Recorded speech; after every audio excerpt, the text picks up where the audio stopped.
ఒక క్రిస్టియన్గా హోలీ చేసుకోవచ్చా? The answer is no. Why అంటారా? సర్ఫేస్ మీద హోలీ ఒక ఫన్ కల్చరల్ ఫెస్టివల్ లాగా ఉంటుంది. ఎవరికి వారు కలర్డ్ పౌడర్స్తో ఆడుకొని డ్యాన్స్ చేస్తూ ఉంటారు.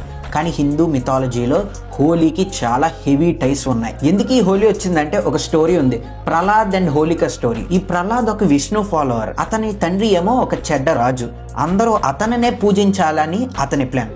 ప్రహ్లాద్ ఏమో వాళ్ళ తండ్రిని పూజించను అని రిఫ్యూజ్ చేసేసరికి వాళ్ళ తండ్రి ఇతనిని చంపేయాలనుకున్నాడు. ఆ రాజు వాళ్ళ అక్క హోలిక దగ్గర ఒక మ్యాజిక్ రగ్ లాంటిది ఉంది. ఎంత అగ్నిలో ఉన్నా సరే ఏమీ కాదు. హోలిక రగ్గు కప్పుకొని ప్రహ్లాద్ దగ్గరికి వెళ్ళి మంట అంటించి చంపేయాలనుకుంది. కానీ ఆ మ్యాజిక్ రగ్ హోలికని వదిలేసి ప్రహ్లాద్ దగ్గరికి వెళ్ళిపోయి అతన్ని కాపాడుతుంది. ఇలా చెడు నుంచి విక్టరీ పొందామని సంతోషంతో కలర్స్తో జల్లుకుంటారు. మోడర్న్ డేస్లో హోలీ ఒక కల్చరల్ సెలబ్రేషన్ లాగా చూస్తున్నారు.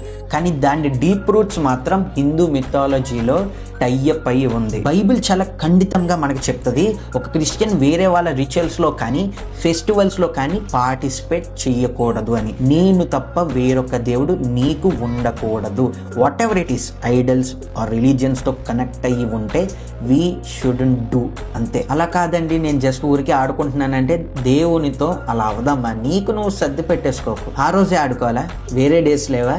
కలర్స్తో ఆడుకోవడం తప్పు కాదు, కానీ ఒక క్రిస్టియన్గా నువ్వు హోలీ డే రోజు ఆడుకోవడం తప్పు. డిఫరెంట్గా ఉండు. చర్చ్ సెలబ్రేషన్స్లో, ఫ్యామిలీ సెలబ్రేషన్స్లో ఆడుకో, తప్పేం లేదు. కానీ హోలీ డే రోజు మీరు ఆడుకోవద్దు, సెలబ్రేట్ కూడా చేసుకోవద్దు. సింపుల్ యాజ్ దట్, అంతే.